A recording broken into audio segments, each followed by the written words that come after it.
Tayo'y darako sa ating pag-aaral ng isa sa ating mga confessions, ang Heidelberg Catechism, na ang pinagbasihan o ang pinagbatayan ay walang iba kundi ang kaniyang buhay na salita. Kung kayo may mga blue book sa likod ng ating blue book ay naroroon ang English translation ng Heidelberg Catechism. At tayo ngayon ay nasa Lord's Day 42. At ang Lord's Day 42 ay binubuo ng tanong at sagot 110 at 111. Aking babasahin sa wikang Tagalog at ating pakinggan na maigi ang sinasaad nito. Tanong at sagot 110. Ano ang ipinagbabawal ng Diyos sa ikawalong utos?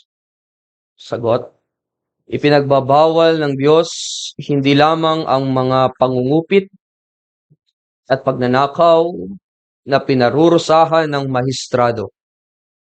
Subalit kabilang dito ang pagnanakaw ng lahat ng uri ng masasamang panlilinlang at mga kaparaanan kung saan nilalayon natin na angkinin ang mga pag-aari ng ating kapwa.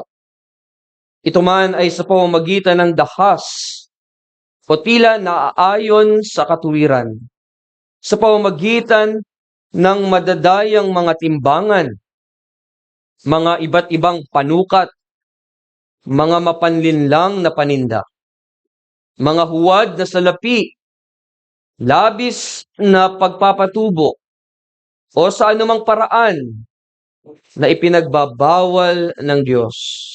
Maging ang lahat ng pag-iimbot, lahat ng pang-aabuso at paglulustay ng kaniyang mga kaloob. Tanong at sagot 111. Ngunit ano ang hinihingi ng Diyos sa kautosang ito? Sagot: na isinusulong ko ang ikabubuti ng aking kapwa sa bawat pagkakataong makakaya ko o maaari kong gawin, at makitungo sa Kanya sa paraang nais kong pakitunguhan ng iba. Karagdagan din dito, tapat kong pagsisikapang magtrabaho upang mapawi ko ang kabigatan ng mga nangangailangan.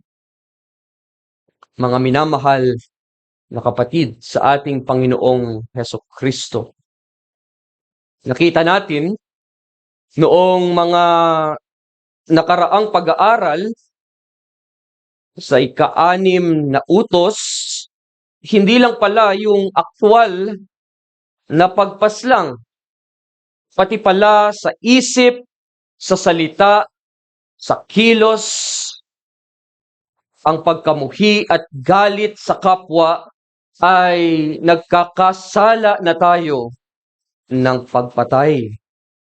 At yung ika-7 utos, hindi lang pala yung aktwal na pakikipagtalik sa di mo asawa, pati pala ang lahat ng maruming gawain, gawi, pananalita, saloobin, pagnanasa, at anumang makakaakit sa tao ay nagkakasala na tayo ng pangangalo niya.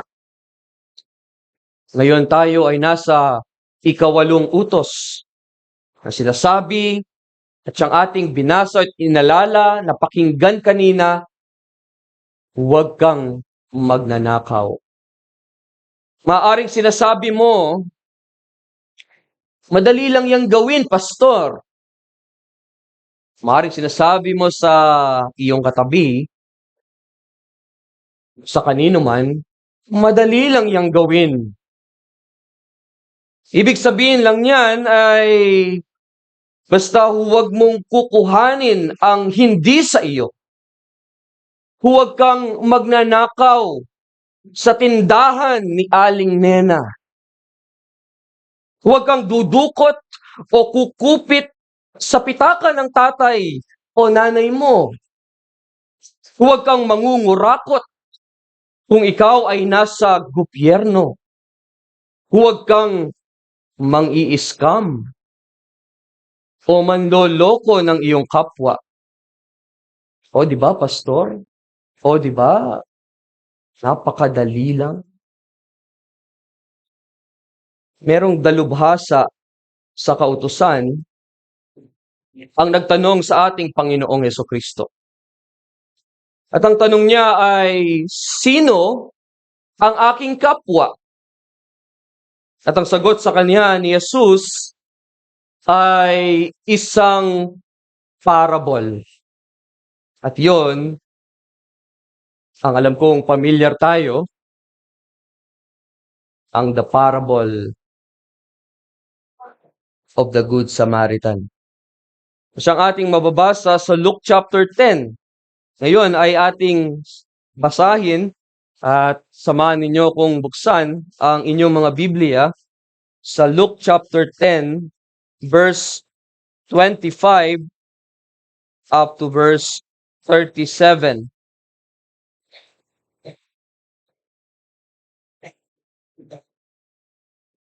Lucas kapitulo 10 talatang 25 hanggang 37 ang ating babasahin.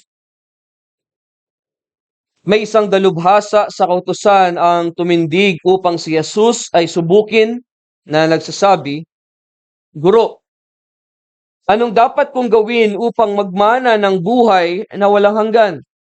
Sinabi niya sa kanya, ano ba ang nakasulat sa kautusan? Ano ang nabasa mo? Sumagot siya, ibigin mo ang Panginoon mong Diyos ng buong puso mo, ng buong kaluluwa mo, ng buong lakas mo, at ng buong pag-iisip mo, at ang iyong kapwa na gaya ng iyong sarili. At sinabi niya sa kanya, tumpak ang sagot mo, gawin mo ito at mabuhay ka. Subalit sa pagnanais niya na ipagmatuwid ang kanyang sarili ay sinabi kay Jesus, at sino ang aking kapwa? Sumagot si Jesus, may isang taong bumaba mula sa Jerusalem patungo sa Jericho at siya'y nahulog sa kamay ng mga tulisan o magnanakaw.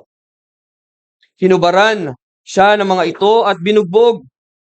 Pagkatapos ay umalis sila at iniwan siyang halos patay. At nagkataong bumaba sa daang iyon ang isang pari. Nang kanyang makita ito, siya ay dumaan sa kabilang panig. Gayon din ang isang Levita. Nang dumating siya sa lugar na iyon at kanyang nakita ang taong iyon, siya ay dumaan sa kabilang panig. Subalit ang isang Samaritano, sa kanyang paglalakbay ay dumating sa kanyang kinaroroonan at nang kanyang makita ang taong iyon, siya ay nahabag. Kanyang nilapitan siya at tinalian ang kanyang mga sugat, pagkatapos buhusan ng langis at alak, pagkatapos isakay sa kanyang sariling hayop, siya ay dinala sa bahay panuluyan at inalagaan.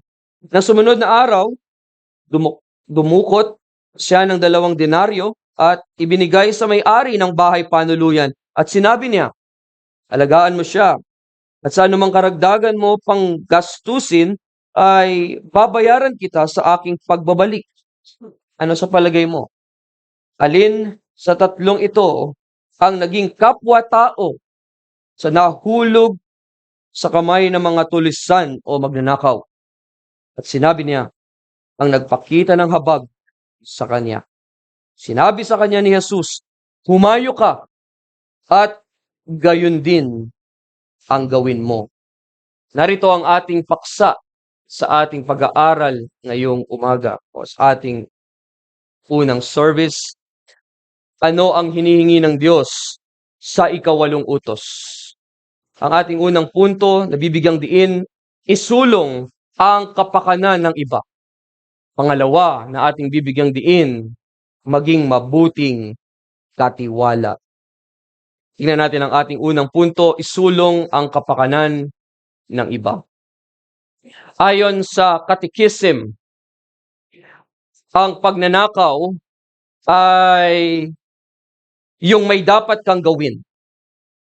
Ngunit, hindi mo ginawa upang ibigay ang tulong na kailangan ng iyong kapwa.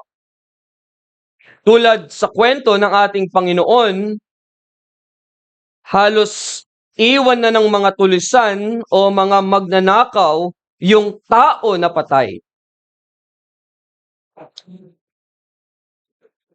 Kita natin na nagkataong napadaan ang isang pari o deacon.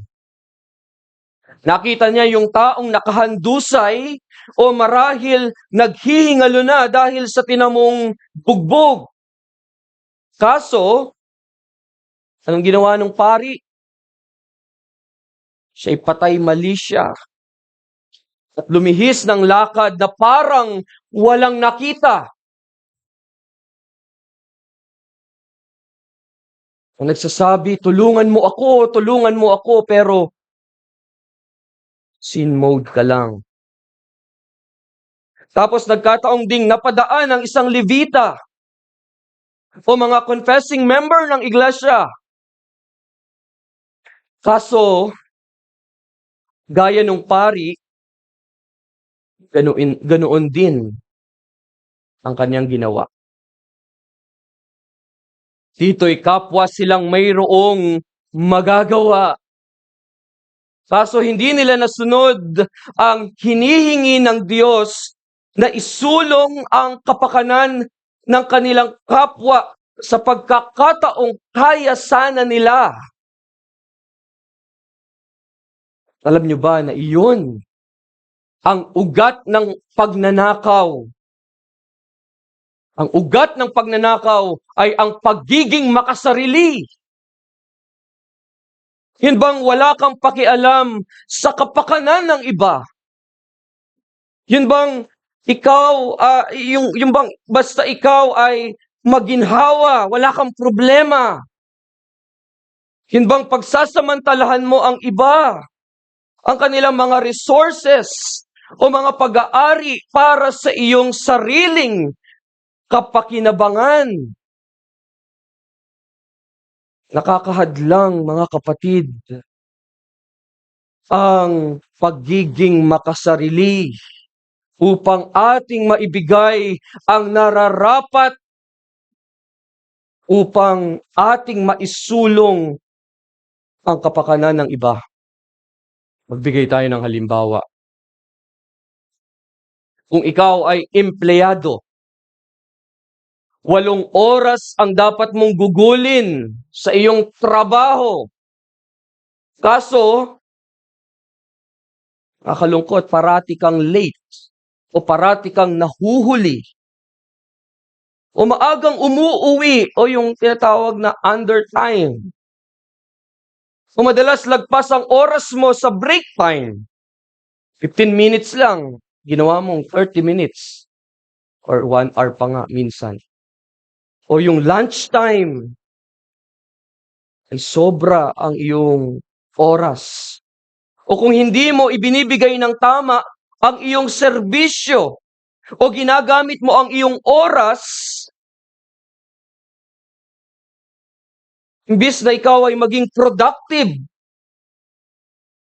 panay scroll mo sa iyong Facebook, panay video call mo sa iyong asawa, panay chat mo kung kani-kanino. Kung naglalaro ka lang ng ML o COD during office hours. O kung ginagamit mo ang mga gamit ng iyong opisina, ng inyong opisina para sa personal, sa iyong pamilya o maging sa mga pangangailangan sa ministry ng ating iglesia, kapatid, iyon ay pagnanakaw. Kung ikaw ay employer, o let's say, meron kang empleyado, meron kang mga empleyado, mga pinapasahuran. Kung hindi mo sila pinapasahod ng tama, kung sila'y underpaid, kulang sa benepisyo, O marahil tama ang pasahod mo, pero ang trabahong ibinibigay mo naman sa kanila ay labis o sobra-sobra. Tila wala na silang panahon para sa kanilang pamilya. Yun ay pagnanakaw. Kung ikaw ay may negosyo, let's say, may tinitinda kang produkto, kung madaya ang iyong timbangan, o kung binabago mo ang iyong income report para mabawasan at least ang ibabayad mong buwis sa gobyerno, o kung gumagamit ka ng mga panlinlang na paninda, sobra-sobra ang iyong patong o tubo na halos doble na ang iyong presyo. Iyan ay pagnanakaw. Kung ikaw ay nasa gobyerno, tapos humihingi ka ng lagay, o nagbibigay ka ng lagay, iyan ay pagnanakaw. Kung ikaw ay mamimirata ng mga movies, ng mga games, ng mga applications, iyan ay pagnanakaw. Kung sa iyong asawa, o sa iyong pamilya, kung sobra-sobra ang oras mo sa iyong trabaho, kahit sa bahay, dinadala mo ang iyong trabaho, ninanakaw mo ang oras at atensyon na dapat para sana sa iyong pamilya, para sana sa kanila. Iyan ay pagnanakaw. Sa iyong pisikal na kalusugan, kung kulang ka sa tulog, kulang ka sa sustansya, sa mga kinakain mo, kulang ka sa ehersisyo,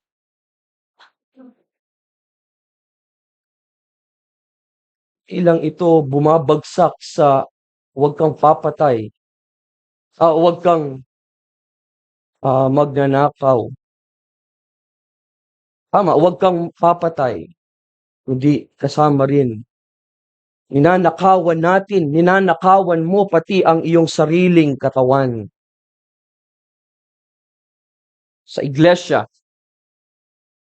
ikaw rito sa Bulacan, ikaw riyan sa Albuera, Leyte, maging sa ating mga mission work, ikaw riyan sa Baseco, at ikaw riyan sa Laguna. Kung wala kang panahon, kung wala kang bahagi, kung wala kang ginagawa para sa kapakanan, at para sa ikabubuti ng iyong kapwa, o ikalalago, ikatitibay ng iyong kapatid kay Kristo,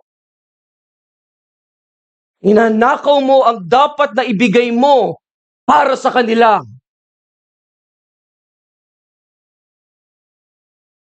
Tutupad lang natin ang ikawalong utos na ito ng Diyos kung ating matututunang ibigin ang ating kapwa. Di ba't sakop yan? Na sinabi, pangalawang utos ay ito, ibigin mo ang iyong kapwa na gaya ng iyong sarili. At alam natin, yung unang apat ay sa Diyos at yung panlima hanggang pang-sampu ay para sa ating kapwa. Matututunan lang natin gawin ang kapakanan, ang ikabubuti, ang maisulong ang kabutihan ng iba, kung ating matututunang mahalin ating kapwa. Tulad ng ginawa dito ng Samaritano, na napadaan din at nang makita niya ang taong nakahandusay, siya'y nahabag. So ginawa niya, nilapitan niya, hinugasan, nilinis at tinalian ang mga sugat ng tao.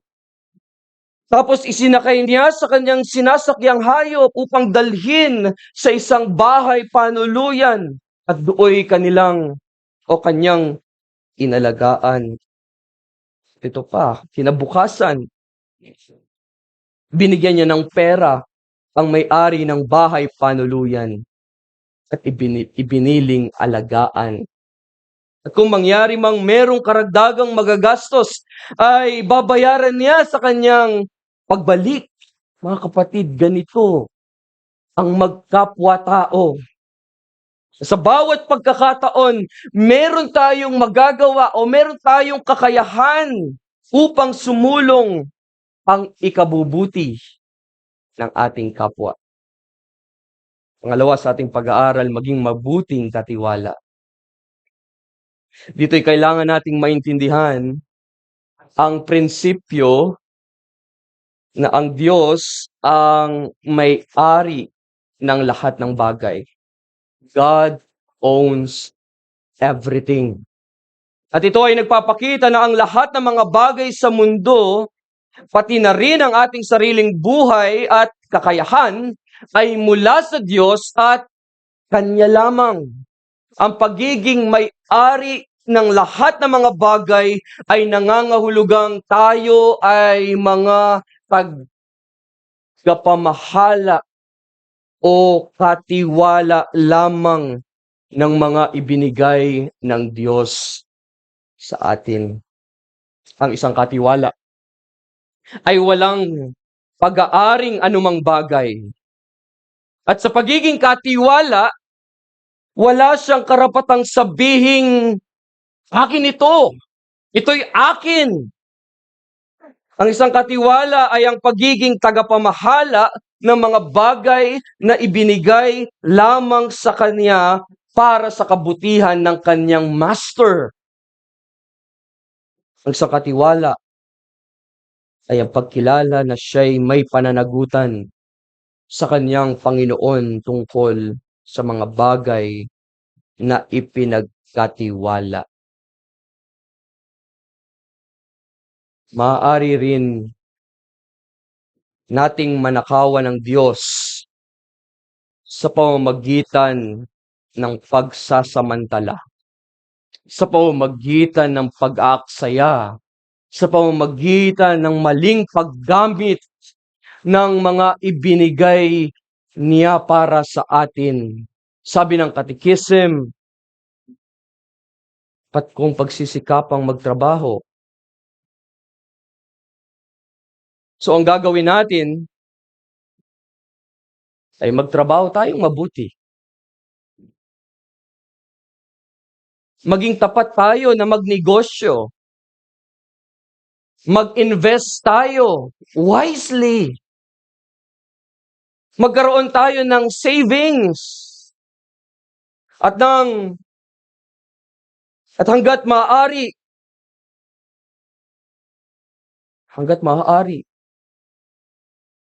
iwasan nating mangutang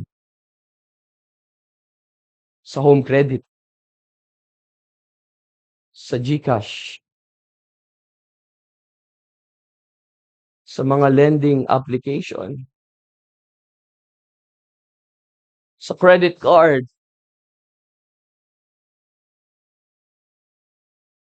kay Bombay. Nang sa gayon, anong sabi ng Katekism? Upang mapawi ko ang kabigatan ng mga nangangailangan. At maaari rin nating manakawan ng Diyos sa pamamagitan ng hindi pagbibigay o hindi tamang pagbibigay sa Kanya. Oo. May mga panahon na pakiramdam natin ay dumagdag pa ang pangangailangan ng church, pangangailangan ng iglesia. Merong general fund, merong special collection. Dalawa pa, ang benevolence fund.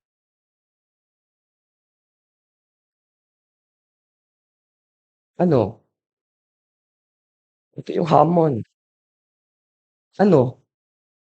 Pag nakaahon na tayo sa hirap, doon pa lang tayo magbibigay. Oo, ang dami mo naman talagang kailangang bayaran ng mga bills at kailangan ninyong makasurvive ng pamilya. Pero kapatid, huwag mong isiping kabigatan ng pagbibigay. Ang pagbibigay para sa Panginoon ay pagpapahayag ng pasasalamat at pagtitiwala natin sa Kanya. These are opportunities, not burdens, to obey the 8 commandments of God. Lahat tayo ay may kakayahang magbigay. At may ilan sa atin ang kaya namang magbigay ng higit pa para sa Panginoon. Nakakalungkot. May ilan din sa kanila ang sinasabi gaya sa Haggai chapter 1 verse 2. Hindi pa dumarating ang panahon. Anong ibig mong sabihin? Kapag sobrang yaman mo na, doon ka magbibigay? Pag may sarili ka ng kotse at bahay, doon ka magbibigay? Pagka mayroon ka ng magarang gadget at marami pang iba na gusto mong ma-achieve? Kaya rito, inirebuke sila ni Propeta Haggai. Sa verses 4 to 5, panahon ba para sa inyong mga sarili na manirahan sa inyong mga bahay na may kisame? Samantalang ang bahay na ito ay nananatiling wasak. Ngayon, ganito ang sabi ng Panginoon ng mga hukbo, pag-isipan ninyo ang inyong mga lakad. Ibig sabihin, sino ang ating top priority sa buhay? Ang 8 utos na huwag kang magnanakaw ay hindi lamang nagbabawal sa pagkuha ng mga bagay ng ibang tao, kundi pati na rin sa pagkuha ng mga bagay na nauukol para sa Diyos. Tulad ng ginawa ni Achan sa Joshua chapter 6 and 7. Doon papasok na ang Israel sa Promised Land. At ang kanilang pinuno ay si Joshua. Dahil sa mga puntong ito, sa sandaling ito ay pumanaw na si Moises. Sa chapter 6 verse 17, ang utos ng Diyos ay lusubin ang Jericho. Patayin at wasakin ang lahat ng naroroon. At tanging si Rahab na upahang babae at ang kaniyang pamilya ang ititirang buhay. Tapos sa verses 18 to 19, ang sabi, ngunit kayo, layuan ninyo ang mga itinalagang bagay. Baka kapag naitalaga na sa inyo ay kumuha kayo ng anumang sa itinalagang bagay. Sa gayoy, susumpain dahil sa inyo ang kampo ng Israel at magkakaroon ng kaguluhan. Ngunit lahat ng pilak, ginto, mga sisidlang tanso at bakal ay banal sa Panginoon. Ang mga ito ay ipapasok sa kabangyaman ng Panginoon. Ngunit anong nangyari? Sa chapter 7 verse 1, ang sabi, ngunit ang mga anak ni Israel ay lumabag tungkol sa mga itinilagang bagay. Si Achan, na anak ni Carmi, na anak ni Sabdi, na anak ni Zerah, sa lipi ni Judah, ay kumuha ng itinalagang bagay at ang galit ng Panginoon ay nagningas laban sa mga anak ni Israel. At nang matalo ang Israel sa paglusob nila sa Ai, sinabi sa kanila ng Panginoon na ang dahilan ay sa kasalanan ng Israel. Ay dahil sa kasalanan ng Israel, mayroong isa ang may kasalanan, pero nadamay ang buong bansa. Ito'y tulad ni Adan at Eva Nadamay din tayong lahat sa kasalanang sinimulan nila. Ngayon sabi sa verse 11, Joshua chapter 7 verse 11, ang Israel ay nagkasala at kanilang nilabag ang tipan na aking iniutos sa kanila. Sila'y kumuha sa mga itinalagang bagay. Sila'y nagnakaw, nagsinungaling at inilagay ang mga iyon sa kanilang sariling daladalahan o sariling ari-arian. Ang parusa sa verse 15, ang makunan ng itinalagang bagay ay susunugin sa apoy.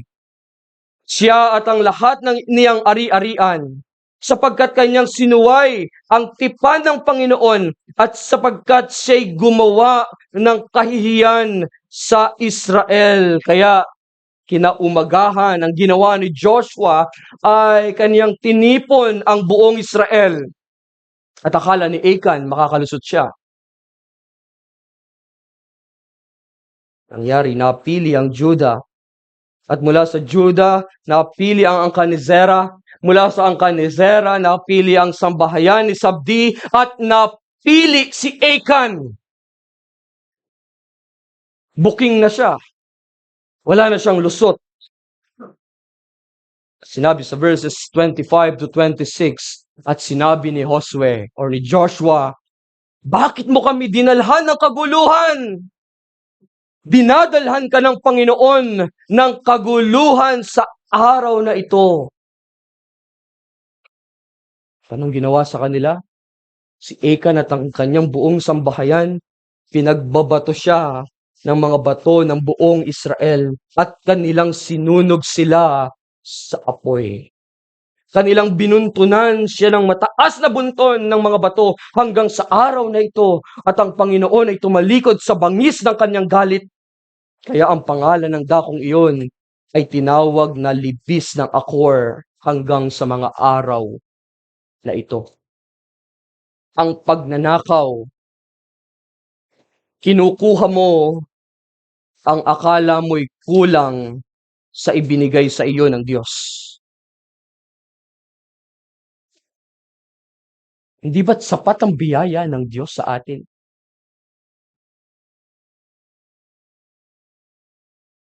Gusto mong magkaroon o maghangad pa. Kaya mangyayari, magnanakaw o nagnanakaw ka. Ngunit ang maaaring maging kapalit pala nito,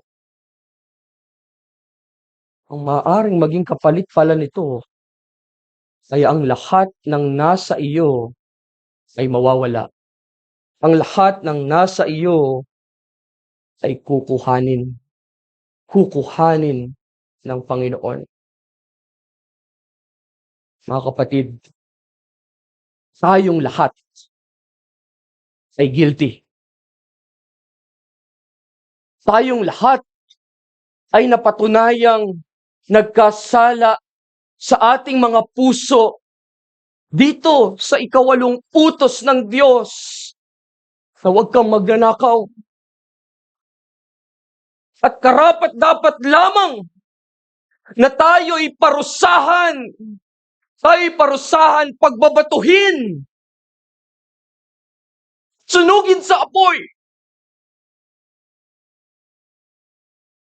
Ngunit naparito si Jesus upang tayo'y kanyang iligtas sa parusang nararapat para sa isang magnanakaw na gaya mo at gaya ko.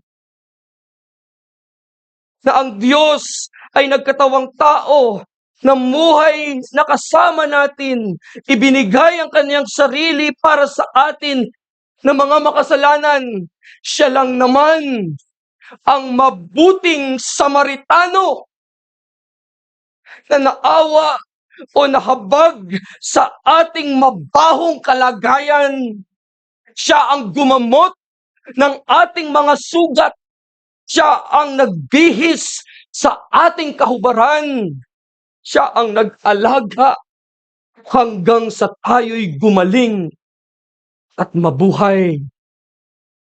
Ang tanong, paano niya ito ginawa? Ginawa niya ito sa pamamagitan ng pag-aalay niya ng kanyang sariling buhay doon sa krus ng Kalbaryo para sa atin.